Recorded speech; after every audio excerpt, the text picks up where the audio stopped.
I found the second website on a Tuesday at 11:40 a.m. because I could not sleep and I was doing the thing I always do when I can't sleep, which is scroll through vendor tags to see who's using our photos without credit. Not our page, a different page. Same font as ours, a font I paid a designer $400 to customize so it wouldn't match anyone else's. Same moody photography style, same tagline structure, different words. Events done differently instead of weddings done right, which was ours, which had been ours for 6 years. I set up and read the About page twice because my brain refused the first reading. It said the company had been quietly serving clients for over a year. It listed testimonials. 3 were from couples I recognized by name because I had personally walked them down a hallway at the Ashcombe estate and shown them where the light hit best at 5 in the evening. Couples who were, as far as I knew, our clients. I opened our shared calendar and looked at the last 6 months of bookings, and there were gaps I hadn't questioned before because gaps happen. Seasons dip. I looked at the gaps now with a different eye. I counted 4. 4 bookings that should have been on our calendar and weren't, and 3 names on a stranger's website that I recognized on site without having to think because I had planned their weddings myself in what I thought was my own company with my own best friend who was asleep 40 minutes away in a house I helped her pick. I looked at the copyright line at the bottom of the site and saw the year it was registered, and it was 14 months ago. 14 months. I have known Amara for 12 years. I have been in business with her for 6. And for 14 of those months, she has apparently been building something else underneath the thing we built together, using it as a ladder to climb up and out of it. I lay back down. I did not cry, and I want to be honest about that because I think women are supposed to say they cried, and I didn't. Not that night. What I did was start a list, in my head, in the dark, of every strange thing from the last year I had explained away, and the list was longer than I wanted it to be. My name is Renee. I'm 39. Before any of this, if you'd asked what I did, I would have said I run an events company with my best friend, and I would have said it the way you say something you're proud of without meaning to sound proud. Pedal and stone, we called it, because Mara liked the sound, and I liked that it didn't try too hard. We built it from nothing. I was a wedding coordinator at a hotel chain, the kind of job where you learn everything and get credit for none of it. Mara was doing marketing for a nonprofit and hating it in the specific way people hate jobs that are supposed to feel meaningful and don't. We started taking weekend weddings. Her mother's garage as staging, my car as the delivery van. I understood logistics. I could hold 6 vendors and a timeline and a mother of the bride's meltdown in my head at once without dropping any of it. Mara could walk into a room and make people feel like the only people in it, and she built relationships that outlasted the wedding day. We were good together in the way that only works when 2 people's strengths don't overlap and their trust doesn't have holes in it. I believed, completely, we didn't have holes in it.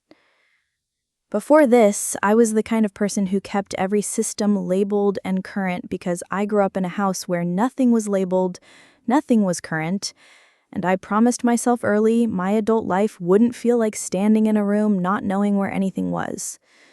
Pedal and stone was proof that promise had worked. 6 years in, we had a studio space, 4 employees, a wait list for peak season. I had put almost everything into it, not just money, but the kind of trust you only give a handful of people, the kind where you stop checking. I stopped checking with Mara a long time ago. I told myself that was maturity, was friendship, was what 12 years earns you. Her name is Mara Delacroix Whitfield now since she married last year, and somewhere in the last 14 months, while I planned her own wedding gift basket, She was building a version of our life that didn't have me in it. Here's what you need to understand about Mara. Because I don't want you picturing a villain, and she was never that for one single day I knew her. Mara's the kind of woman rooms open up for. She has a laugh that makes strangers turn around smiling. She remembers your dog's name and asks about him 8 months later like she's been thinking about him the whole time. At every event, at every vendor dinner, she was warm and generous and unfailingly credited me. My partner Renee handles all the logistics. Honestly, I'd be lost. And she meant it in the moment she said it. That's what makes this hard to explain to people who didn't know her. Privately, underneath the warmth, Mara has always needed to be the center of something in a way I used to find almost sweet, almost forgivable, the way you forgive a friend's vanity because it's attached to someone who also shows up for you at 2 a.m. Her mother compared her constantly to a cousin who did everything first and better, and Mara grew up needing proof, tangible proof that she'd built something entirely her own, something nobody could say was actually somebody else's idea first. I think, and I want to be careful because this is reconstruction, me trying to be fair to a woman who wasn't fair to me. Somewhere in the last 2 years, she stopped being able to hold the truth that Petal and Stone was ours. In her head, it slowly became a company she had built that happened to include me. Once that shift happened, everything else became justifiable. The clients we shared felt entitled to take with her. The systems I built felt like scaffolding she was allowed to walk away with. I remember a wedding 18 months ago where a bride thanked Mara's company by mistake, and I watched Mara's face for half a second before she corrected the bride warmly, laughing it off, and there was something in that half second I clocked and then talked myself out of clocking because who wants to believe their best friend's face just told them something true? That's the detail that undoes me now, not the betrayal itself, that half second. That I saw it and chose the version of the story that let me keep sleeping at night. Looking back, the first move I can find sits almost the exact week Mara and I re-signed our partnership agreement for another 5 years, a little tipsy on the wine we opened to celebrate. A few weeks later, she started taking more solo consultations, which I didn't think twice about since I hate initial sales calls, and she's better at them. A natural division of labor good partners settle into without discussing it. Then she started using her personal email for some client correspondence, and when I asked, she said her inbox was a mess and she was trying a new system. And I said that made sense, because it did, because there was no reason yet not to believe her. Then the venue rep at Ashcombe mentioned, casually, that she'd seen the new branding and loved the color palette. And I said, "What new branding?" And she looked embarrassed and said she'd maybe mixed us up with someone else. And I let her off that hook because pressing would have made it a moment, and I don't love making moments out of nothing. Then Mara started going to industry mixers without me, saying I hated those things anyway, which was true, so I didn't examine why she'd started going more often, dressed a little more intentionally than she used to. Then a longtime client texted congratulations on the rebrand, and I texted back asking what rebrand, and got a screenshot I couldn't access from an account I didn't recognize because I'd been unfollowed, quietly, at some point I never noticed. I told myself it was client confusion. I have an entire folder in my head now of moments I filed under coincidence, under overreacting, under she's just busy, under any explanation that didn't require me to look directly at what I was actually seeing. Women are taught from very young that our sharpest read on a situation is probably wrong, probably too much, probably us being dramatic. I had the read. I had it 11 months before I let myself have it. I just didn't trust myself enough yet to keep it. And that not trusting cost me almost a full year I can't get back.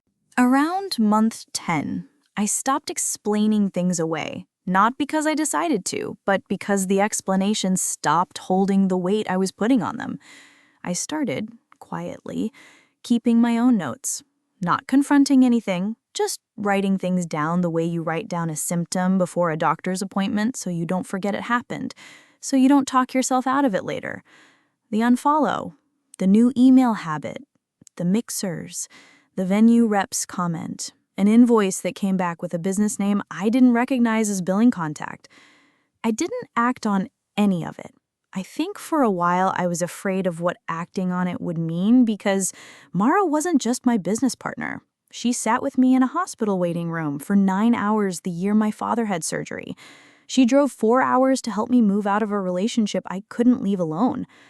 Ending that or even questioning it out loud felt like a loss bigger than a business. And some nights I chose not to look because the version of my life where I didn't have to lose her yet was easier to live in. But you can't unsee a pattern once your eyes adjust to it. Once you see the shape, every new piece of information snaps into it instead of sitting outside it as its own confusing event. In month 11, a friend from a different vendor circle sent me a link, not knowing what she was sending me into. A Floral Studios collaborative post tagging events done differently, launching this fall. I clicked through to a page with 41 followers and a bio written like someone who had spent 6 years learning exactly how to write bios like that, because she had. That was the piece I could not explain away. Not a rumor, an actual, built, functioning account waiting for a fall launch, existing for months while I sat across from her at our studio table planning other people's weddings. I closed the app and sat very still, understanding in the quiet way understanding arrives when you've circled it for a year, that this was no longer a feeling I needed to manage. This was a fact I needed to deal with, fully and soon. The night I found the live website, the finished one with actual bookings in stolen testimonials, is the night I actually broke. And I want to tell you honestly what that looked like. It wasn't screaming, and it wasn't crying. Not right away. It was stillness. A specific, cold stillness I didn't recognize in myself. Like my body had shut the door on emotion until later. I sat on the edge of my bed and read the testimonials 3 more times. One was from a couple named the Whitlocks, and I remembered their wedding because the bride's grandmother needed a wheelchair ramp built with 4 days' notice, and I was the one who called 11 contractors until I found one, the one who stood at the back making sure the ramp held. And I never told the bride any of it, because that's not the kind of thing you tell a bride on her wedding day. You just make it disappear and let her have the day. And there it was, on a stranger's website, framed as evidence of Mara's individual excellence. My hands went cold, actually cold, the way they go cold before a migraine. And there was a strange metallic taste at the back of my throat I've only ever associated with real fear. I thought about all the invoices I'd signed for both of us over 6 years. I thought about the studio lease with both our names on it. I thought about 14 months of dinners where she asked about my mother's knee replacement, and I asked about her husband's new job, and neither of us said one true thing about the actual architecture of our lives. I got up, walked into my kitchen, and stood at the counter without turning on the light. I stood there in the dark for close to 40 minutes, not thinking in sentences, just letting the shape of what I now knew settle into my body before it got anywhere near my mouth or my hands. I did not text her. I did not call her. Somewhere in those 40 minutes, without fully deciding to, I made the first real decision of this story. I was not going to let her know that I knew. Not yet. Not until I knew everything there was to know. I want to tell you honestly what it cost me to become still instead of loud, because I think that's the part women aren't given permission to talk about. Everyone loves the story where the wronged woman confronts dramatically, in the moment, and everyone claps because it feels like justice happening in real time. That is not what I did. And the version of me who could have called Mara at midnight and screamed the truth into the phone felt for one hot minute the relief of finally saying it. That version was available to me, and I killed her on purpose, in my kitchen, in the dark, because I knew she would lose.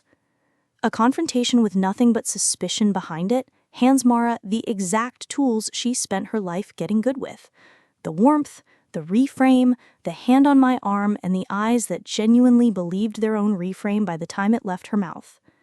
I have watched Mara talk her way sideways out of tighter situations in this. I was not going to hand her one more. So instead, for the next 6 weeks, I performed. I showed up to our studio. I laughed at things. I asked about her husband. I let her tell me about a client dinner she claimed ran long, knowing exactly which client and which website that dinner probably fed. I hugged her goodbyes some nights and meant absolutely none of it with my body, only with my face. I am not going to tell you that was easy or that it felt righteous while I was doing it. It felt like wearing a coat made of my own skin turned inside out. There were nights I sat in my car outside the studio after she'd left and put my forehead on the steering wheel and just breathed, because the performance took something out of me I didn't have an easy way to put back. But I needed time. I needed her to keep believing she was safe, because a person who believes she is safe keeps making the same small mistakes, keeps leaving the same doors unlocked, and I intended to walk through every one of them before I said a word. I started with what I actually had access to, legally and honestly, because I was not going to build my case on anything I'd be ashamed to explain later. I pulled 6 years of shared studio financial records, which I had every right to as an equal partner, and built a spreadsheet. Spreadsheets are the language I think in, the first tool I reach for, the way another woman might reach for a friend to cry to. I cross-referenced booking dates against the gaps I'd noticed, against the client names on the new site, against dates when Mara had logged personal time off that didn't match our shared calendar. I called our accountant, Priya, and asked carefully whether she'd noticed anything unusual in deposits over the last year. She went quiet in a way that told me everything before she said a word, then told me about 3 deposits routed to an account she didn't recognize, deposits she'd flagged internally and had been planning to raise with both of us at our next quarterly review. I asked our IT contractor to pull login history on our client software and found 41 instances over 4 months where client contact information had been exported to a personal device during hours Mara was alone in the studio. I reached out to 2 couples listed as testimonials on the new site, and both confirmed they'd signed with Petal & Stone originally and had been quietly transitioned mid-planning, told it was an internal restructuring that wouldn't affect service. Every piece I gathered clicked into the last one like a lock finding its key.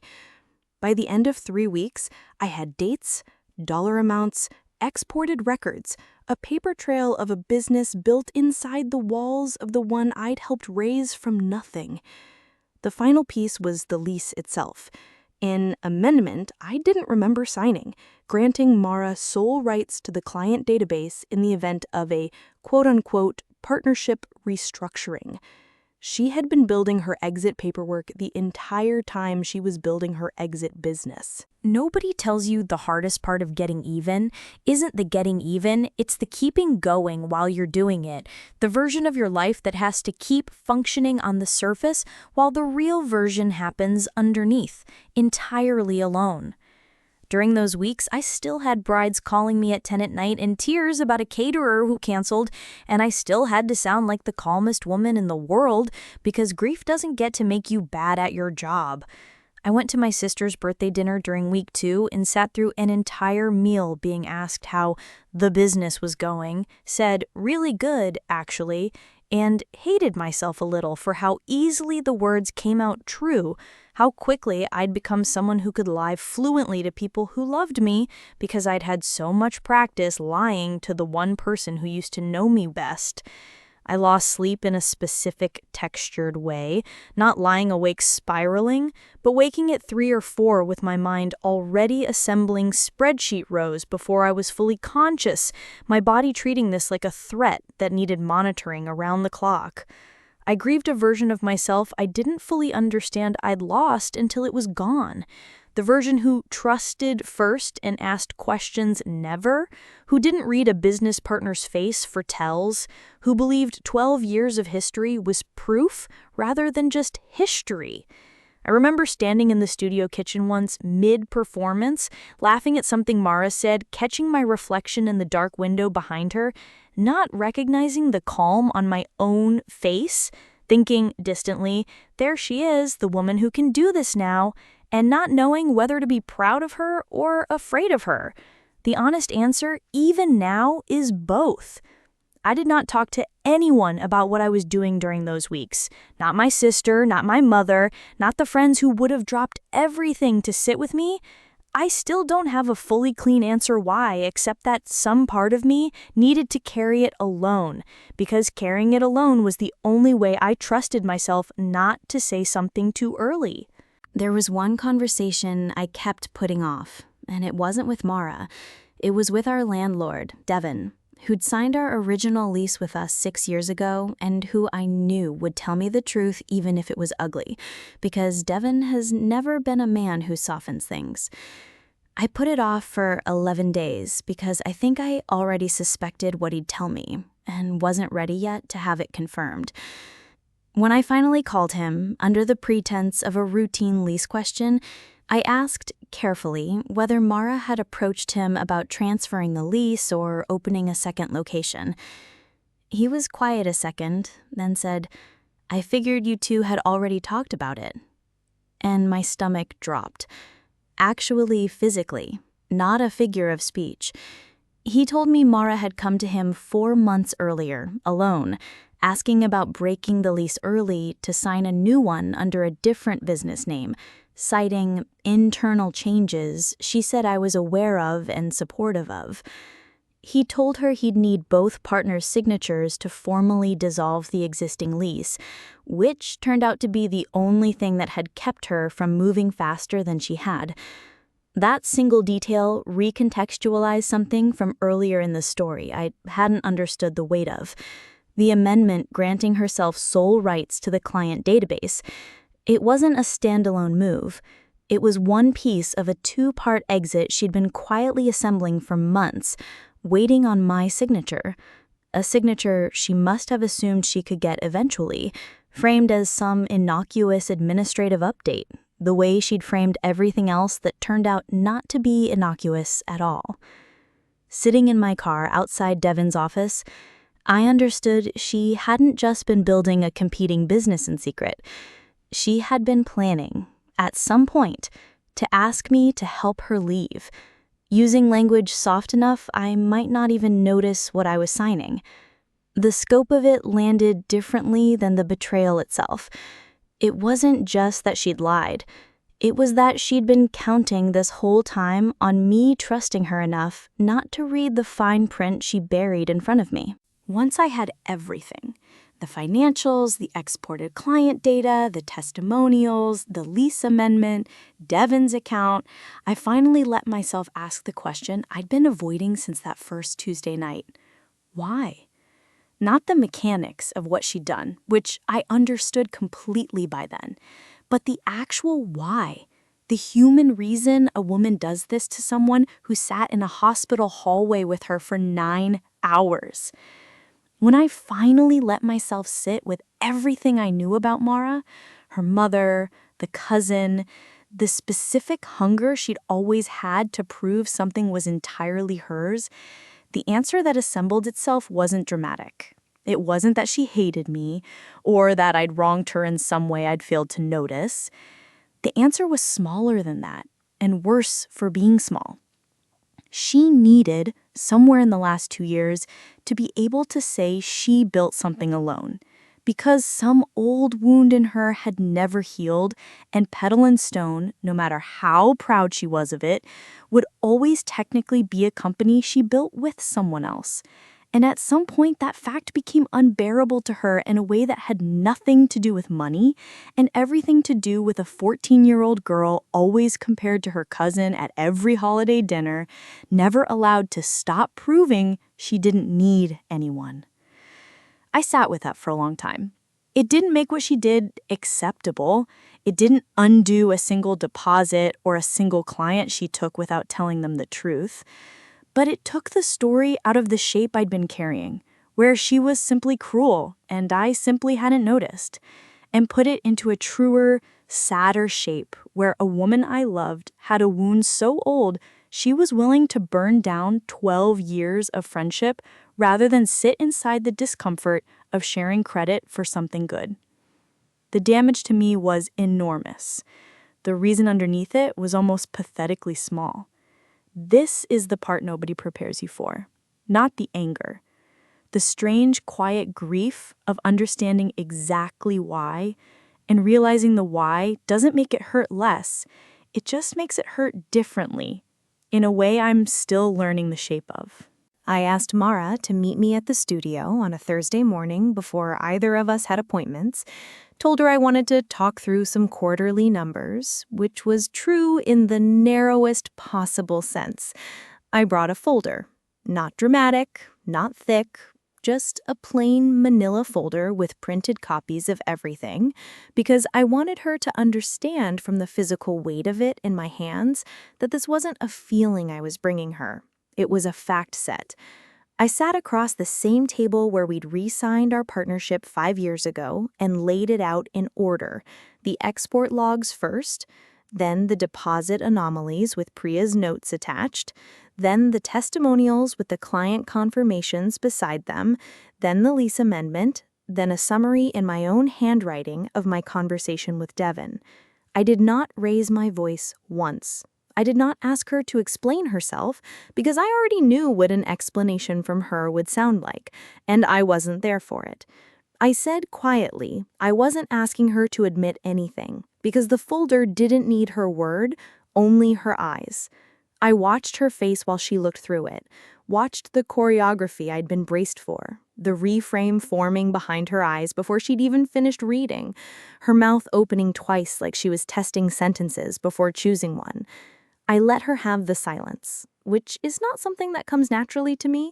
Filling silence has always felt like my job in every relationship I've had, but I made myself sit in it, understanding it was doing more work than anything I could say.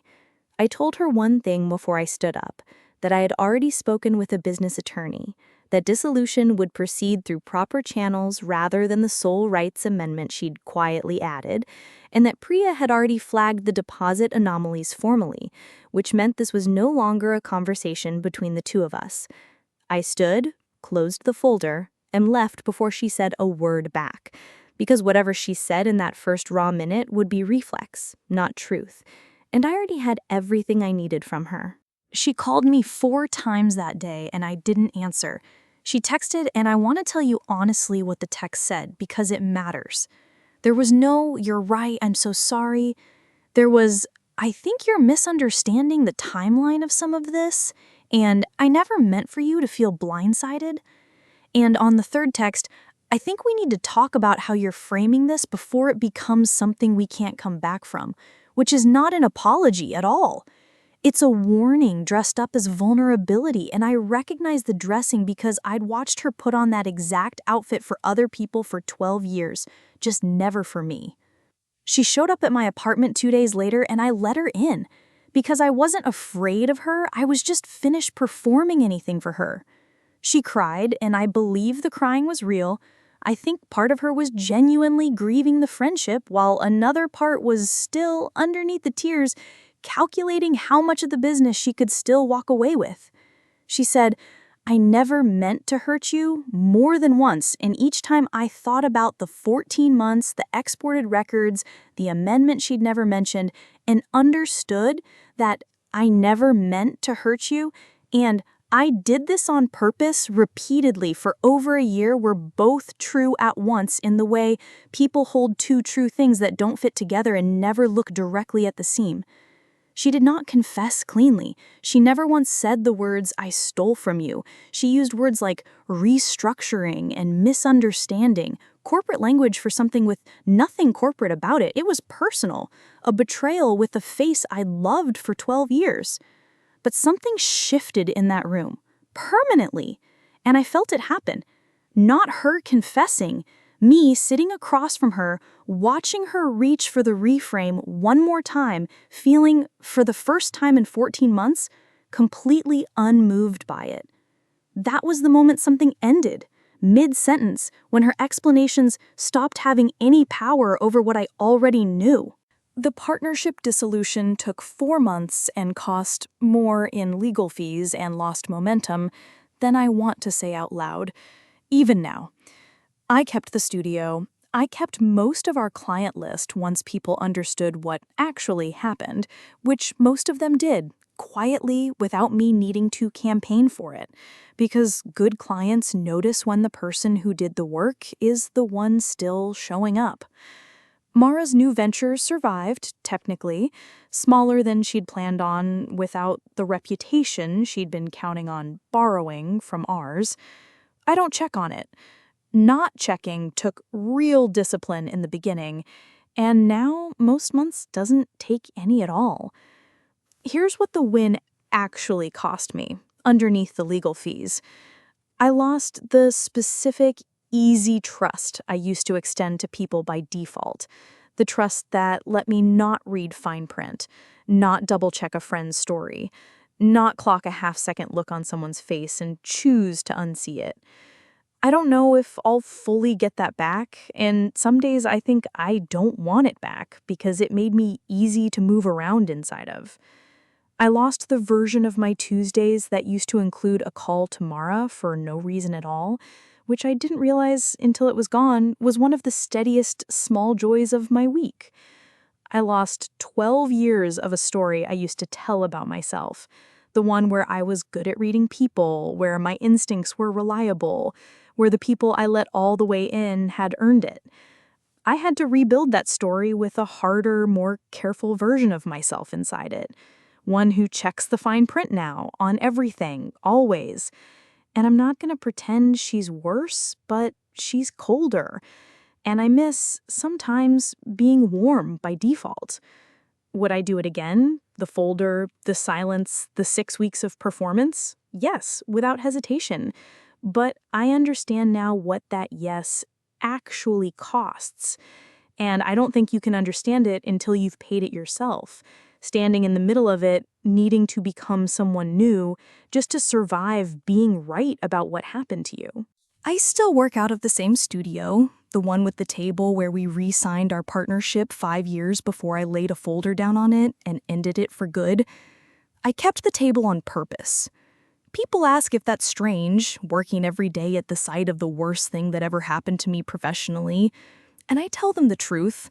I'd rather remember clearly than remember comfortably. Do you recall the detail I gave you at the very start?